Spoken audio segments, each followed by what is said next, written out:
Hi fries lord. దేవుని పరిశుద్ధ నామానికి స్తోత్రం కలుగును గాక. ఈరోజు దేవుని వాగ్దానము లూకాసు వార్త 10వ అధ్యాయము 27వ వచనమును చూద్దాం. నిన్ను వలె నీ పొరుగు వానిని ప్రేమించవలెనని రాయబడి ఉన్నదని చెప్పాను.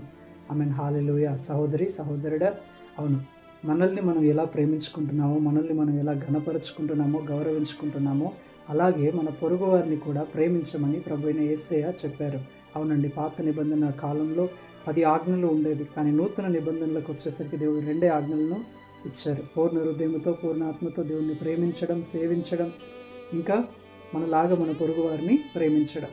అవును, ఈరోజు మన పొరుగు వారిని మనం ప్రేమిస్తున్నామా? మన శత్రువులను మనం క్షమించగలుగుతున్నామా? వారిని ప్రేమించగలుగుతున్నామా?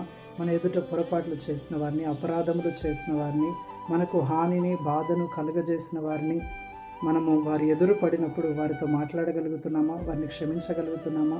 వారిని ప్రేమించగలుగుతున్నామా? మనల్ని ప్రేమించిన వారిని మనం ప్రేమిస్తే దాంట్లో ఏ ప్రయోజనం లేదు. కానీ ప్రభు అయిన క్రీస్తు తనను బాధించిన వారిని కూడా, తండ్రి వీరేమి చేస్తున్నారో వీరు ఎరుగరు గనుక వీరిని క్షమించండి అని చెప్పగలిగాడు. ఎందుకంటే దేవుడు వారిని ప్రేమించాడు కాబట్టి, ప్రభు అయిన యేసయ్య వారిని ప్రేమించాడు కాబట్టి ఆ మాట చెప్పగలిగాడు.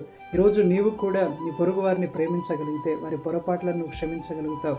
వారి అపరాధములను నువ్వు చూసి చూడనట్టుగా ఉంటావు. నీవు మరలా వారితో గెటానవ్వగలుగుతావు. సో ఇతరులను ప్రేమించడం నేర్చుకోండి. దేవుడు మనల్ని ప్రేమిస్తున్నాడు కాబట్టి మనం కాపాడబడుతున్నాం. అలాగే మనం కూడా మన సహోదరులను ప్రేమించాలి. ప్రభు అట్టి కృప మనందరికీ దయచేయును గాక. Amen. Praise the Lord. May God bless you all.